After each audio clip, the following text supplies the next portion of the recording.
If you're using DocuSign and you realize that after a couple of minutes, your account keep getting timed out or signed out and you have to re-enter your password to log back in, then in this video, I'm going to show you how you can quickly edit or change those timeout for the web application here.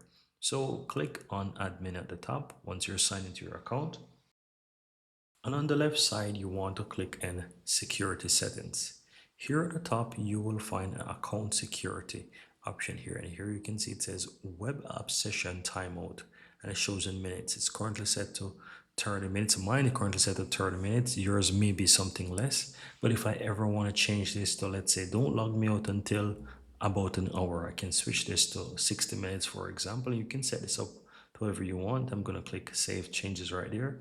And so it's going to keep me signed in for at least 60 minutes right here. And this is how you can quickly, let's say, change this time on so you don't have to worry about constantly being signed out after a couple of minutes while using DocuSign.